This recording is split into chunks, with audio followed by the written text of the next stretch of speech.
आप एक रास्ते से जा रहे हैं या आप गाड़ी से जा रहे हैं। अचानक आपको ठोकर लगती है एक पत्थर से। आप गुस्से से उस पत्थर को उठाते हैं और दूर फेंक देते हैं। जब फेंकने के बाद आप कुछ देर के बाद अपने हाथ को देखते हैं तो आपकी ये लोहे की अंगूठी सोने में बदल चुकी होती है। क्या ऐसा मुमकिन है? अगर आप जानना चाहते हैं कि ऐसा मुमकिन है या नहीं है तो इस वीडियो को पूरा देखिए। नमस्कार, मेरा नाम हैदर अब्बास नकवी है और ये कहानी मैं 12वीं शताब्दी से शुरू करता हूँ। 12वीं शताब्दी, राजा रायसेन का किला और किला के बाहर दुश्मन की फौज। दुश्मन की फौज कभी भी किले के अंदर घुस सकती थी, राजा को कत्ल कर सकती थी, पकड़ सकती थी और सारा सोना चांदी लूट सकती थी। सोना चांदी तो दफन कर दिया गया था, दीवारों में चिनवा दिया गया था, गाड़ दिया गया था। राजा के पास एक बेशकीमती पत्थर था। उस पत्थर की कहानी ऐसी थी कि राजा उसे किसी भी लोहे के पदार्थ को छूता था तो वो लोहे का पदार्थ किसी पीली चमकती हुई चीज़ में बदल जाता था। और ये पीली चमकती हुई चीज़ कुछ और नहीं, सोना होती थी। ऐसी कहानी दुश्मन देशों को और दूसरे मुल्कों के राजाओं को पता हो गई थी, इसलिए बराबर राजसेन किले पर हमला हो रहा था। तो राजा ने अपनी हार को देखते हुए सोना चांदी को किले में छुपा दिया और उस पत्थर को तालाब में फेंक दिया गया। हमला होता है, राजा हारता है, किले की खुदाई होती है, कुछ सोना चांदी मिलता है पर वो पत्थर नहीं मिलता। उसी तालाब से स्रोत बहता हुआ कुछ दूर खेतों में जाता है और वहाँ पर एक किसान काम कर रहा था। किसान अपना फावड़ा जो होता है, फावड़े से खुदाई कर रहा था। अचानक उसका फावड़ा किसी चीज़ पे टकराता है और फिर वो जो दोबारा मारता है तो उस तरह से मिट्टी नहीं खोदी जा पा रही थी जैसे खोदी जाती है। तो वो देखता है कि उसका जो लोहे का पार्ट है उस फावड़े का, वो कुछ पीले रंग में बदल गया है। वो कहता है कि ये क्या हो गया, कोई जंग लग गया या किस तरह का जंग है। तो वो पास के लोहार की दुकान में जाता है, कहता है कि यार मेरा फावड़ा बदल दो। लोहार बहुत शातिर होता है, वो समझ जाता है कि ये तो भाई कुछ और चीज़ है। वो उस किसान को लोहे का फावड़ा दे देता है, कहता है कि मैं रख लूँगा और इसके पैसे देने की भी कुछ तुम्हें ज़रूरत नहीं है, मैं बदल के ठीक कर दूँगा। पर तुमने ये कहाँ पर किया, ये चीज़ हुई कहाँ पर? तो बताता है कि जो मेरे खेत के पास ही से जो पानी की पगडंडी चलती है वहीं पर मैं बना रहा था, तभी ऐसा हो गया। वो कहता है अच्छा। किसान अपने घर चला जाता है। ये लोहार चला उस जगह पर जाता है तो वहाँ पर उसको एक चमकता हुआ पदार्थ सा मिलता है, पत्थरनुमा, और वो उसके पास ले आता है। इसके बाद से लोहार की किस्मत बदल जाती है। उसके पास जो भी लोहे का सामान था वो बदलता जाता है उसी पीले पदार्थ को, जो बाद में सोना होता है। और उसकी एक बेटी होती है। बेटी की शादी होती है। शादी होने के बाद उसको दहेज में वो पत्थर दे देता है। लेकिन जो लड़का उससे शादी करता है वो सोने चांदी और इसकी लालच में शादी करता है। तो उसको लगता है कि इसने तो कुछ दिया ही नहीं, खाली हाथ चले आ रहे हैं। तो वो गुस्से में अपनी पत्नी को बीच सड़क पर उतारता, कहता है कि तेरे पापा ने तो कुछ दिया ही नहीं है। तो वो लड़की उसको पत्थर दिखाती है कि मेरे फादर ने ये दिया है। उसे फिर गुस्सा आता है और वो पत्थर उठाकर फेंक देता है। कहानी यहाँ पे ख़त्म होती है। लड़की बताती है कि ये वो पत्थर था जो लोहे को सोने में बदलता है। पछतावा होता है लेकिन पछतावे से कुछ नहीं होता है। कहानी आगे चली जाती है।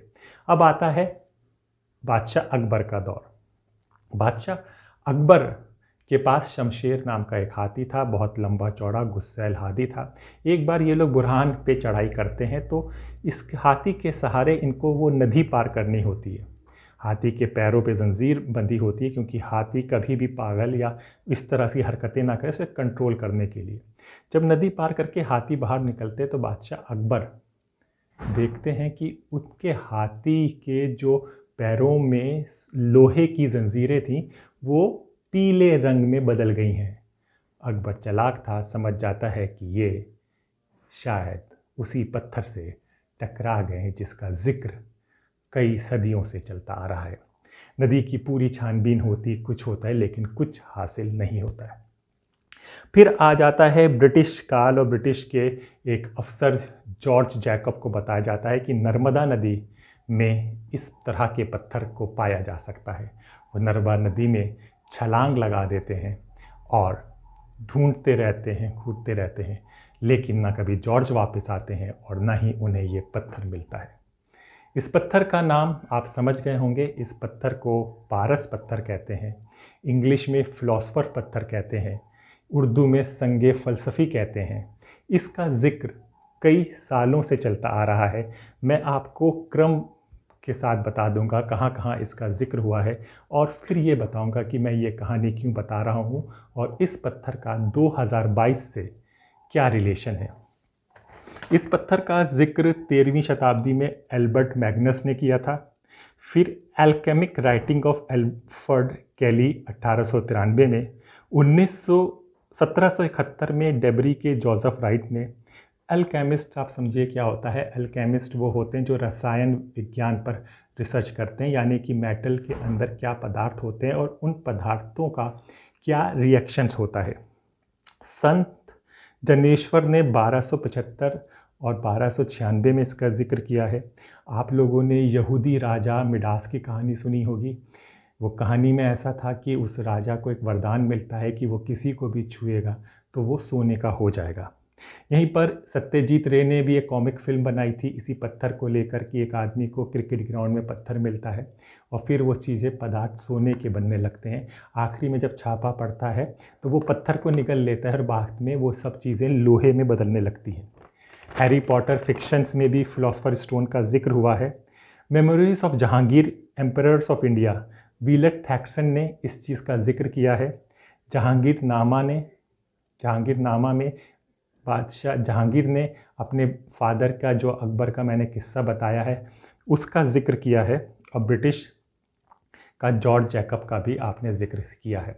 इसको पाने के लिए मंत्र तंत्र का सहारा लिया जाता है। रायसन में खुदाई होती रहती है। आप कभी रात को जाएंगे तो लोग तंत्र मंत्र की विधियाँ चलती रहती हैं कि किस तरह से इसको पालें, क्योंकि अमीर बनना सबकी चाहत है, जैसा कि मैं बताता हूँ। और शॉर्टकट तरीके से अगर कोई ऐसी चीज़ मिल जाए, पत्थर, तो वो भी कर दे। तो क्योंकि सोने के भाव भी आजकल बहुत बढ़े हुए हैं और शुरू से सोने की एक कीमत राष्ट्रीय और अंतर्राष्ट्रीय बाज़ार में रहती है। अब ये कहानी सुनाने का मकसद क्या था।